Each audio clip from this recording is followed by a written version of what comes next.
Hello everyone. ಪ್ರಶ್ನೆ ಸಂಖ್ಯೆ 21 ಗಮನಿಸಿ. ಇದು 2 ಅಂಕಗಳ ಪ್ರಶ್ನೆಯಾಗಿದೆ. ಕಾರ್ಬನ್ ಸಂಯುಕ್ತಗಳು ನಿಸರ್ಗದಲ್ಲಿ ಅತ್ಯಧಿಕ ಸಂಖ್ಯೆಯಲ್ಲಿ ಕಂಡುಬರುತ್ತವೆ ಏಕೆ? ಕಾರಣಗಳನ್ನು ಸ್ಪಷ್ಟೀಪಡಿಸಿ. ಕಾರ್ಬನ್ಗಳ ಸಂಯುಕ್ತಗಳು, ಈಗ ನಾವು ಗ್ರಾಫೈಟ್ ಅನ್ನ ನೋಡಿದ್ರೆ ಅದು ಕೂಡ ಕಾರ್ಬನ್ ಆಗಿದೆ. ವಜ್ರ ಅದು ಕೂಡ ಕಾರ್ಬನ್ ಇಂದ ಆಗಿರುವಂತದ್ದು. ಫುಲರಿನ್ ಅಂತ ಹೇಳ್ತೀವಲ್ಲ, ಅದು ಕೂಡ ಕಾರ್ಬನ್ ಇಂದ ಆಗಿರುವಂತದ್ದು.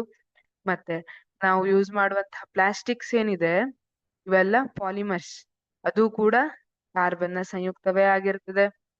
ಈಗ ಔಷಧಗಳಲ್ಲಿ ಎಲ್ಲ ನೋಡಿದ್ರೆ ಬಹಳಷ್ಟು ಸಂಯುಕ್ತಗಳು ಕಾರ್ಬನ್ ಸಂಯುಕ್ತಗಳೇ ಆಗಿರುತ್ತೆ.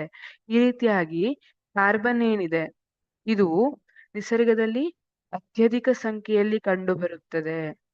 ಕಾರಣಗಳನ್ನ ಸ್ಪಷ್ಟೀಪಡಿಸಿ ಅಂತ ಕೇಳಿದ್ದಾರೆ. ಸ್ಪಷ್ಟಪಡಿಸಿ. ಕಾರ್ಬನ್ನಿಗಿರುವ ಚತುರ್ವೇಲೆನ್ಸಿಯ ಗುಣವು ಇದಕ್ಕೆ ಕಾರಣವಾಗಿದೆ. ಚತುರ್ವೇಲೆನ್ಸಿ ಅಂದ್ರೆ 4 ಅಲ್ವಾ? ಈ ಗುಣದಿಂದಾಗಿ ಕಾರ್ಬನ್ 4 ಇತರೆ ಕಾರ್ಬನ್ ಪರಮಾಣುಗಳೊಂದಿಗೆ ಅಥವಾ ಏಕವೇಲೆನ್ಸಿಯ ಧಾತುಗಳೊಂದಿಗೆ ಜೋಡಣೆಗೊಳ್ಳುವ ಸಾಮರ್ಥ್ಯ ಹೊಂದಿದೆ. ಇಲ್ಲಿ ಚತುರ್ವೇಲೆನ್ಸಿ ಗುಣ ಇರೋದ್ರಿಂದ ಕಾರ್ಬನ್ ಬೇರೆ ಬೇರೆ ಪರಮಾಣುಗಳೊಂದಿಗೆ ಅಥವಾ ಏಕವೇಲೆನ್ಸಿಯ ಧಾತುಗಳೊಂದಿಗೆ ಜೋಡಣೆಗೊಳ್ಳುವಂತಹ ಸಾಮರ್ಥ್ಯವನ್ನ ಹೊಂದಿದೆ.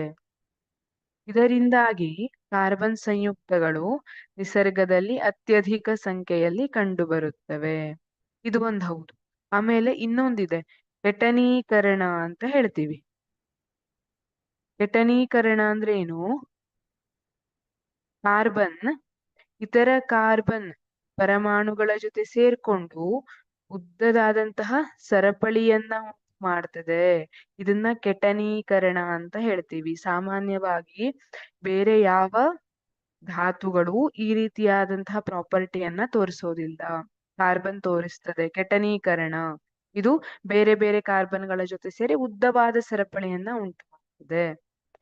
ಹಾಗಾಗಿ ಕೆಟನೀಕರಣ ಮತ್ತೆ ಚತುರ್ವೇಲೆನ್ಸಿ ಗುಣ ಏನಿದೆ, ಇದು ಬೇರೆ ಬೇರೆ ಬಹಳಷ್ಟು ಕಾರ್ಬನ್ ಸಂಯುಕ್ತಗಳು ನಿಸರ್ಗದಲ್ಲಿ ಅತ್ಯಧಿಕ ಸಂಖ್ಯೆಯಲ್ಲಿ ಕಂಡು ಬರ್ಲಿಕ್ಕೆ ಕಾರಣವಾಗಿದೆ.